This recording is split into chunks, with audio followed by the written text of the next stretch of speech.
ఏసే మార్గం నేను విడువడు ఎడబాయడు. ఈ రోజు ఇంకా మన యూట్యూబ్ ఛానల్ సబ్స్క్రైబ్ చేయండి, లైక్ చేయండి, షేర్ చేయండి. మాతో కలిసి పాలి భాగస్తులు కండి. God bless you. ఆమెన్. అందరికీ షాలోమ్. ప్రతి ఒక్కరికి వెరీ గుడ్ మార్నింగ్. ఎంతమంది అయితే ఉదయకాల వాగ్దానం వింటున్నారో సిస్టర్స్ అండ్ బ్రదర్స్, ప్రతి ఒక్కరిని దేవుడు మిమ్మల్ని మీ కుటుంబాన్ని దీవించి ఆశించును గాక. మీరందరూ హ్యాపీగా ఉండాలి మనసారా కోరుకుంటా ఉన్నాను.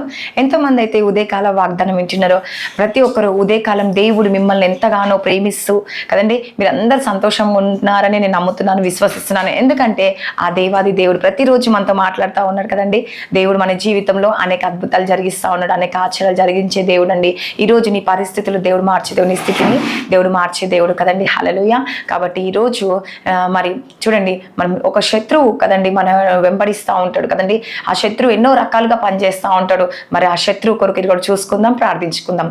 స్తోత్రం. పరిశుద్ధ ఆత్ముడ యేసు ప్రభు వాగ్దానం ద్వారా మీరు మాట్లాడి బలపరిచి స్థిరపరచు దేవా, మీరే సహాయం చేసి అద్భుతాన్ని ఆశ్చర్యం మేలు జరిగించమని యేసు నామంలో అడుగుచున్నాం తండ్రి. ఆమెన్. హల్లెలూయా. ఈరోజు కదండి చాలా మంది ఉదయకాల వాగ్దానం వెయిట్ చేస్తూ ఉంటారు. చాలా మంది ఏమని, దేవుడు నాతో ఏం మాట్లాడుతుండో, దేవుడు నన్ను ఈ రోజు ఎలా ఓదారుస్తాడు, ఈ రోజు దేవుడు నాకు ఏం మాటలు చెప్తాడు అని చెప్పేసి మరి మనము విశ్వసిస్తూ ఉంటాం, నమ్ముతూ ఉంటాం కదండి. దేవుడు ఈ రోజు ఈ ఉదయకాల సమయంలో ఏదైతే మాట్లాడతాడో అది తప్పక దేవుడు కార్యము జరిగించే దేవుడు అండి. ఎందుకంటే దేవునికి తెలుసండి మన హృదయంలో మన బాధ ఏదైతే ఉందో అదే దేవుడు మాట్లాడతాడండి. చాలా మంది అంటూ ఉంటారు, నాకు ఫోన్ కాల్స్ చేసి మెసేజ్ చేస్తూ ఉన్నారు, అక్క ఈరోజు దేవుడు నాతో ఈ సమస్య కొరకు నేను బాధపడతా ఉన్నాను, కానీ ఈరోజు కరెక్ట్గా దేవుడు నాతో అదే మాట్లాడిండు అని చెప్పి వాట్సాప్లో మెసేజ్ పంపిస్తూ ఉన్నారు. సిస్టర్స్ అండ్ బ్రదర్స్ ఎంతమంది అయితే అలా పంపిస్తున్నారో మన హృదయపూర్వక వందనాలు చెల్లించుకుంటున్నాను. దేవుడు తప్పక మీ ఆశలు దేవుడు నెరవేరుస్తారని నేను విశ్వసిస్తున్నాను. మీరు కూడా విశ్వసించండి, తప్పక మేలు జరిగించే దేవుడు. ఈరోజు చూడండి, నీ శత్రువు ఎవరో మరి దేవుడు మాట్లాడబోతున్నాడు. మరి యోబు 8వ అధ్యాయం 21వ వచనం, నిన్ను పగబట్టు వారు అవమాన భరితులగుదురు, దుష్టుల గుడారము ఇంకా నిలవకపోవురు. హల్లెలూయా. నీ శత్రువు ఎవరండి? ఈరోజు నీ మీద పగపట్టారా కదండి అంటూ ఉంటారు. చూడండి చాలా మంది నాకు ఫోన్ కాల్స్ చేస్తూ ఉంటారు, మెసేజ్ చేస్తూ ఉంటారు, అక్క నా జాబ్ దగ్గర చూడండి, జాబ్ దగ్గరికి వెళ్ళినప్పుడు ఒక శత్రువు కదండి. మరి స్కూల్లో ఉన్నప్పుడు పిల్లలు కూడా నాకు చెప్తా ఉంటారు, సండే స్కూల్ పిల్లలు, అక్క నేను స్కూల్కి వెళ్తే మా స్టూడెంట్స్లో ఒక స్టూడెంట్ నాకు పగపడతా ఉంటారు, ఎప్పుడు నాకు ఒక శత్రువులాగా నిలబడతా ఉంటారు, నన్ను ఎప్పుడు మరి స్టడీస్లో కానీ ఏ విషయంలో కానీ నన్ను వెనుకంచ వేస్తూ ఉంటారు, నన్ను అవమానపరుస్తూ ఉంటారు, నేను ఏది చెప్పినా నాకు విరోధంగా మాట్లాడుతూ ఉంటారు, నేను ఎంత మంచిగా మాట్లాడినా ఎంత ప్రేమగా ఉందామన్నా కూడా వాళ్ళు ఉండనియరక్క. అసలు నేను అనుకుంటా దేవుని ప్రేమ వారికి చూపించాలని, దేవుని ఒక మాటలు వాళ్ళకి చెప్పాలని ఆశ కలిగి ఉంటాను, కానీ వారు నేను ఏది చెప్పినా నన్ను ఎంతసేపు బాధపరుస్తూ ఉంటారు, ఎంతసేపు అవమానిస్తూ ఉంటారు. అది స్టడీ విషయంలో కావచ్చు, ఏ కూర్చున్న దగ్గర కావచ్చు అని చెప్పేసి పిల్లలు చెప్తా ఉంటారండి. మరి కాలేజ్కి వెళ్ళే పిల్లలు ఏం చెప్తా ఉంటారంటే, అక్క చూడు నాకు నా ఫ్రెండ్సే నన్ను అవమానపరుస్తూ ఉంటారు, మరి అన్ని తీసుకుంటా ఉంటారు కానీ నాకు ఇవ్వరు అని చెప్పేసి చెప్తా ఉంటారండి పిల్లలు. హల్లెలూయా. మరి అదేవిధంగా పెద్దవారు కూడా ఫోన్ చేసి ఏం చెప్తుంటా, అక్క నా కొలీగ్స్ నా జాబ్స్ దగ్గర మరి నేను ఏ పని చేసినా నన్ను ఎప్పుడు వెనకకు లాగుదామని చూస్తూ ఉంటారు. మరి అక్కడ మేనేజర్ దగ్గర కావచ్చు మంచి పోస్ట్ సంపాదించుకోవాలని చెప్పేసి నేను అనేక రకాలుగా ప్రయత్నిస్తూ ఉంటా, వారికి కూడా సహాయకరంగానే ఉంటాను, కానీ నాకు శత్రువులాగా నిలబడతా ఉంటారు, వారు నా మీద పగపడతా ఉంటారు అక్క అని చెప్పేసి చెప్తా ఉంటారండి. హల్లెలూయా. ఈ రోజు నువ్వు కూడా అదే పరిస్థితిలో ఉన్నావా? స్కూల్కి వెళ్తుంటే అదే ప్రాబ్లంలో ఉన్నావా? లేకపోతే కాలేజ్కి వెళ్తే అదే ప్రాబ్లం ఉన్నావా? జాబ్ దగ్గర అదే ప్రాబ్లం ఉన్నావా? చూడండి, బిజినెస్ చేస్తే కూడా బిజినెస్ వాళ్ళు కూడా ఫోన్ చేస్తూ ఉంటారు, అమ్మ నేను అటు బిజినెస్ చేస్తా ఉన్నా, నాకు పోటీగా ఒక షాప్ పెట్టారమ్మా, నాకు పోటీగా నాకు చేస్తూ ఉన్నారమ్మా, ఎంత శత్రుత్వం అమ్మ, నేను అమ్ముతున్నా కూడా తెలిసి కూడా మరి వాళ్ళు కావాలని. అవునండి, నిజమే కదా. ఈరోజు చాలా మందికి ఆ సమస్యలు ఎదురవుతుండొచ్చు. మీ స్కూల్లో కావచ్చు, జాబ్స్లో కావచ్చు, మీ కొలీగ్స్ దగ్గర కావచ్చు, మీ స్టడీస్ కావచ్చు, ఎక్కడైనా కావచ్చు కదండి. హల్లెలూయా. ఈరోజు అనేక రకాలుగా నువ్వు బాధపడుతున్నావేమో, అనేక రకాలుగా ఇబ్బంది పడుతున్నావా? ఈరోజు నీకు కూడా పరిస్థితి ఎదురవుతుందా? అయితే దేవుడు ఈరోజు నీతో మాట్లాడుతుండండి, నా కుమారా దిగులు చెందకండి, చిన్నవారు మొదలుకొని పెద్దవారి వరకు ప్రతి ఒక్కరు ఫేస్ చేసే ప్రాబ్లం ఇదండి. హల్లెలూయా కదండి. ప్రతి ఒక్కరికి ఎదురవుతూ ఉంటాయి కదండి. మీరు ఎంత మంచిగా ఉన్నా, అది ఇరుగు పొరుగు కావచ్చు, కుటుంబ సభ్యులు కావచ్చు, బంధువుల దగ్గర కావచ్చు, స్నేహితుల దగ్గర కావచ్చు, లేకపోతే మీ జాబ్ దగ్గర కావచ్చు, స్కూల్ దగ్గర కావచ్చు, కాలేజ్ దగ్గర కావచ్చు కదండి. హల్లెలూయా. ఈరోజు నువ్వు ఏ పరిస్థితిలో ఉన్నా కూడా, ఏ పనిలో ఉన్నా కూడా అక్కడ కంపల్సరీ నీకు ఒక శత్రువు సాతాను గారు ఏర్పాటు చేస్తూ ఉంటాడు. హల్లెలూయా. మీరు దిగులు చెందకండి, భయపడకండి, ఎందుకంటే ఆ శత్రువు దేవుడు కూల్చివేయబోతున్నాడండి. హల్లెలూయా. ఈరోజు ఆ శత్రువు నుంచి నీకు విడుదల కలగాల. అయితే దేవుడు నిన్ను పగబట్టు వారు అవమాన భరితులవుతారు. అబ్బా, ఎంత ధన్యత అండి. దేవుడు ఎంత చక్కగా మాట్లాడుతుండో. ఈ రోజు నీకు ఈ పరిస్థితి ఎదురయ్యే వారితో మాట్లాడుతుండండి. ఏమని? నీ మీద ఎవరైతే పగపట్టారండి, ఎవరైతే నువ్వు నాశనం కావాలని కోరుకుంటున్నారో, ఎవరైతే నువ్వు పాడైపోవాలని కోరుకుంటున్నారో, ఎవరైతే నిన్ను నాశనం చేయాలని, నిన్ను అవమానపరచాలనుకుంటున్నారో, దేవుడు వారిని అవమాన భరితులుగా చేయబోతున్నాడంట అండి. హల్లెలూయా. ఆ సాతాను గానికి సిగ్గు కలిగేలాగా కదండి చేయబోతున్నాడంట. హల్లెలూయా. సంతోషమా అండి? మీరు నిజమే సంతోషం కదండి. నిజంగా మన శత్రువులు అవమాన భరితులుగా అయినప్పుడు మనకి ఇంకా దానికంటే కావాల్సింది ఏంటండి? సాతాను కూలిపోతే కదండి ఖచ్చితంగా దేవుడు గొప్ప కార్యం జరిగించబోతుండు. ఈరోజు నువ్వు ఆ పరిస్థితిలో ఉన్నావా? అయితే దేవుడు ఏమంటుడు? నీ మీద ఎవరైతే పగపట్టి ఉన్నారో ఈరోజు ఈ ఉదయకాల సమయంలో మీతో మాట్లాడుతూ ఉన్నాడండి. హల్లెలూయా. దేవుడి వాక్యం ద్వారా మాట్లాడుతూ ఉన్నాడు. నీ మీద ఎవరైతే పగపట్టారో వారు అవమానం పాలవుతారంట. దుష్టులు గుడారంలో ఇంకా నిలవరు. నీ జాబ్ దగ్గర నిలవరంట, స్కూల్లో నిలవరంట, కాలేజ్ దగ్గర నిలవడంట, నీ బిజినెస్ దగ్గర నిలవడంట, నీ కొలీగ్స్ మధ్యలో నిలవడంట, మళ్ళీ నీ బంధువుల దగ్గర నిలవడంట, నీ ఇరుగు పొరుగు వారి దగ్గర నిలవడంట. అయితే ఈ వాగ్దానాన్ని పట్టుకొని ప్రార్థించండి. యేసయ్యా, ఎవరైతే నా మీద పగపట్టి ఉన్నారో, ఎవరైతే ఈరోజు నన్ను అవమానిస్తున్నారో యేసుప్రభా, వారు సిగ్గుపడే విధంగా అవమాన పాలు చేస్తాన్న దేవుడ యేసుప్రభా. ఆ సాతాను గాడు అవమాన పాలు పొందాలేసా. నన్ను సిగ్గుపరచాలనుకుంటున్నాడు, నన్ను అవమానపరచాలనుకుంటున్నాడు, నా ఇంట్లో నిలవాలి, నా కుటుంబంలో నిలవాలని, నా దగ్గర నిలవాలని చూస్తున్న యేసుప్రభా. అయితే నువ్వు ఈ రోజు నుంచి అది విడుదల చేస్తున్నావు. నీకే మహిమ కలుగునుగా. కానీ నమ్ముతున్నావా? అయితే దేవుడు ఈరోజు నీ పట్ల కార్యం జరిగించబోతుంది. సిస్టర్స్ అండ్ బ్రదర్స్, ప్రతి ఒక్కరి పట్ల దేవుడు అద్భుతం జరిగించబోతుంది. నువ్వు ఏదైతే ఫేస్ చేస్తున్నావో ఆ ప్రాబ్లం నుంచి దేవుడు విడుదల కలగ చేయబోతున్నాడు. హల్లెలూయా.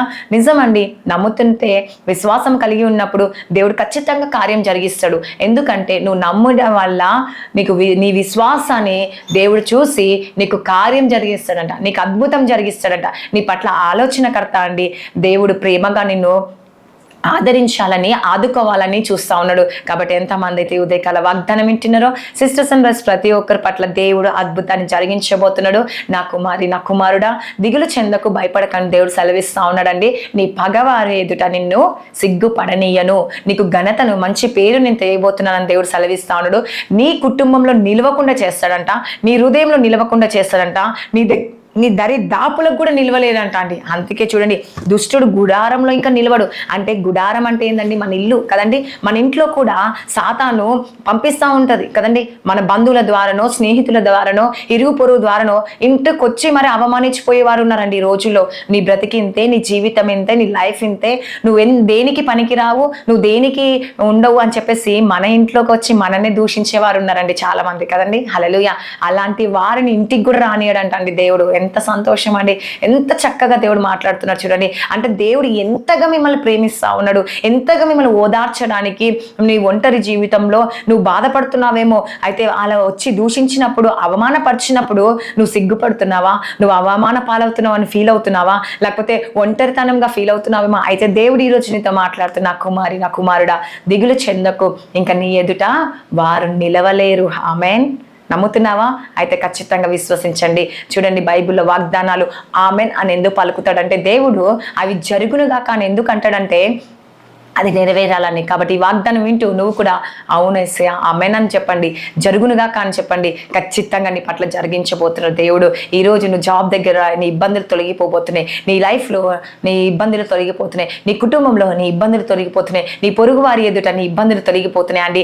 ఈ రోజు నుంచి నీ బ్రతుకు, నీ జీవితం మార్చబోతున్న దేవుడు. హల్లెలూయా. నీ పరిస్థితిని దేవుడు మార్చబోతున్నాడు, నీ స్థితిని దేవుడు మార్చబోతున్నాండి. నిజంగా నమ్మిన వారి పట్ల దేవుడు గొప్ప మేలు చేస్తాడండి, గొప్ప ఆశీర్వాదాన్ని ఆశీర్వాదం దేవుడు ఇస్తాడు, గొప్ప దీవెన దేవుడు ఇవ్వబోతున్నాడు. కాబట్టి ఎంతమంది అయితే ఉదయకాల వాగ్దానం వింటున్నారో సిస్టర్ సన్ రైజ్ ప్రతి ఒక్కరు ఈ వాక్యం ద్వారా నీ జీవితం మార్చబోతున్నాడు. హల్లెలూయా. ఈ వాక్యము నీ జీవితాన్ని ఒక చక్కనైన మార్గాలుగా ఏర్పాటు చేస్తుండు.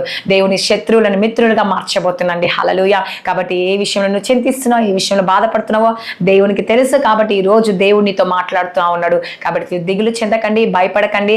దేవుడు ఖచ్చితంగా మీకు చక్కనైన మార్గము తెరవబోతున్నాడు. ప్రార్థించుకుందామా? నాతో కలిసి ఏకీభవించండి. దేవుడు ఖచ్చితంగా నీ జీవితంలో అద్భుతాన్ని జరిగించబోతున్నాడు. హల్లెలూయా.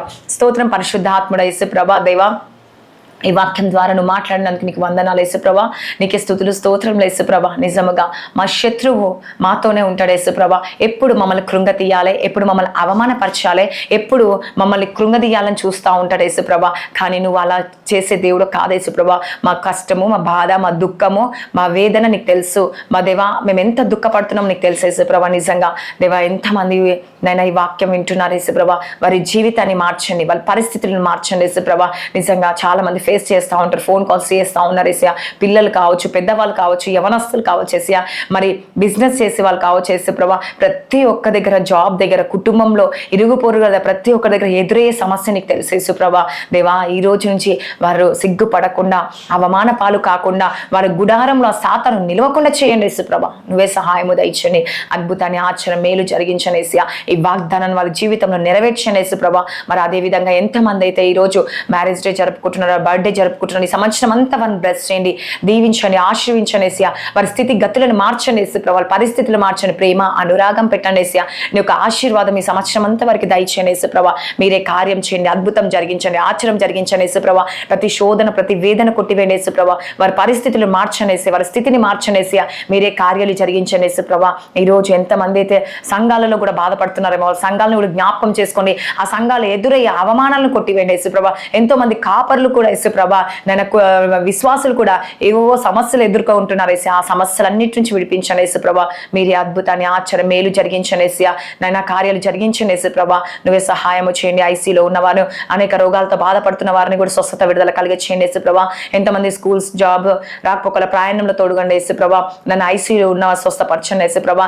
అనేక మంత్రశక్తులతో నేను అమాస పుణ్యంకి, పౌర్ణమికి చీకటి శక్తులతో నేను విడుదల పొందునుగాక యేసుప్రభా. బాధపడే వారిని విడుదల చేయండి యేసుప్రభా. ప్రతి కుటుంబాన్ని దర్శించండి యేసుప్రభా. నేను జాబ్స్ కొరకు, మ్యారేజ్ కొరకు, లైఫ్ సెటిల్ కాలేదని, భార్య భర్తల సమస్యలు, గర్భఫలం కొరకు నేను ఎంతమంది బాధపడుతున్న వారందరినీ జ్ఞాపకం చేసుకొని యేసుప్రభా.